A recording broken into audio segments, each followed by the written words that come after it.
لوگوں کے ساتھ ملاقات کے وقت آپ کا چہرہ کھلا ہونا چاہیے، چہرے پہ خشونت، چہرے پہ رعونت، چہرے پہ سرکشی کے آثار، تکبر اور غرور کے آثار یہ کسی بھی انسان کو زیبا نہیں دیتے۔ تکبر صرف اللہ کی شان ہے، اور اس کے اسماء مبارکہ میں سے ایک اسم مبارک متکبر ہے۔ الکبریاء ردائی، کہا کبریائی میری چادر ہے، اور جو مجھ سے میری چادر چھیننا چاہے گا میں اس کو جہنم کی آگ میں ڈالوں گا۔ اس کائنات میں ہونے والا پہلا جرم تکبر ہے۔ جب ابلیس کو آدم علیہ السلام کے سامنے سجدہ کرنے کا حکم دیا گیا تو اس نے کہا کہ میں تو سجدہ نہیں کروں گا۔ ابا واستکبر وکان من الکافرین، اس نے انکار کیا بوجہ تکبر، اور تکبر رائی کے دانے کے برابر بھی اللہ کو پسند نہیں ہے۔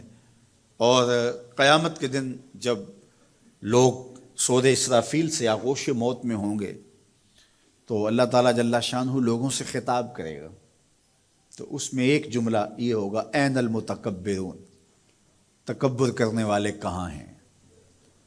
تو لوگ آغوش موت میں ہوں گے تو کوئی سر نہیں اٹھائے گا۔ اللہ فرمائے گا این الملوک، بادشاہ کہاں ہیں؟ کیونکہ زیادہ تکبر بادشاہوں میں، حکمرانوں میں ہوتا ہے۔ تو اللہ تعالیٰ فرمائے گا انا المتکبر، میں متکبر ہوں، یہ میری شان، انا المالک، میں بادشاہ ہوں۔ تو بادشاہی اسی کو زیبا ہے، تکبر اسی کو زیبا ہے۔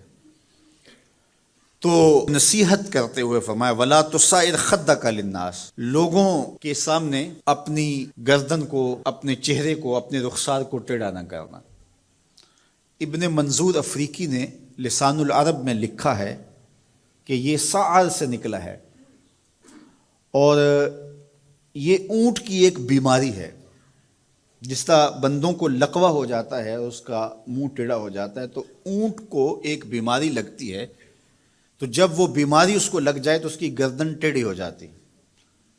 تو عرب کے محاورے کے مطابق قرآن نازل ہوا ہے، تو اشارہ کیا کہ جس طرح اونٹ کی گردن ٹیڑھی ہو جاتی ہے تو تکبر کی وجہ سے تمہارا چہرہ بھی ٹیڑھا نہ ہو جائے۔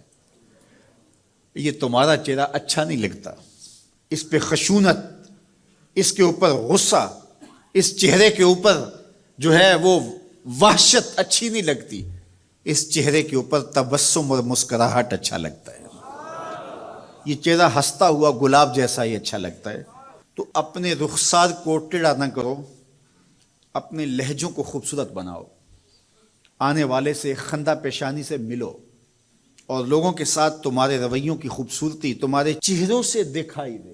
علامہ آلوسی کہتے ہیں کہ بعض کا بندہ کسی کے سامنے بچھ ہی جاتا ہے، عجز، عاجزی، انکساری، یہ انسانی وصف ہونے چاہیے، لیکن کسی کے لیے اس طرح انسان بس جھکتا ہی جائے کہ اس کی عزت نفس بھی باقی نہ رہے اور وہ احساس کمتری میں مبتلا ہو جائے، تو یہ بھی انسان کے لائق نہیں ہے۔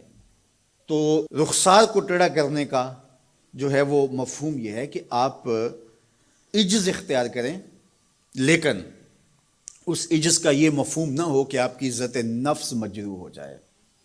حکام کے سامنے، شہنشاہوں کے سامنے، بادشاہوں کے سامنے کچھ لوگوں کے رویے اس قدر ہوتے ہیں کہ ان کی غلامانہ ذہنیت ان کے عمل سے، ان کے رویوں سے اور ان کے انداز ملاقات سے ٹپکتی ہے۔ تو جب آپ کسی سے عجز کے ساتھ، محبت کے ساتھ پیش آتے ہیں تو وہ اپنی جگہ، لیکن اس کے اندر تجاوز ایسا نہ ہو کہ آپ کا رخسار ٹیڑھا ہو جائے۔ مطلب کیا ہے کہ آپ حد سے نیچے گر جائیں اور اپنی خودی کو بھی بیچ ڈالیں، تو اس سے بھی منع کیا گیا ہے۔ تو ان دونوں کے درمیان بیلنس رکھیں، تکبر میں بھی مبتلا نہ ہونے پائیں اور احساس کمتری میں، اور ایسا عجز جو آپ کی خودداری کو بہا کے لے جائے اس میں بھی مبتلا نہ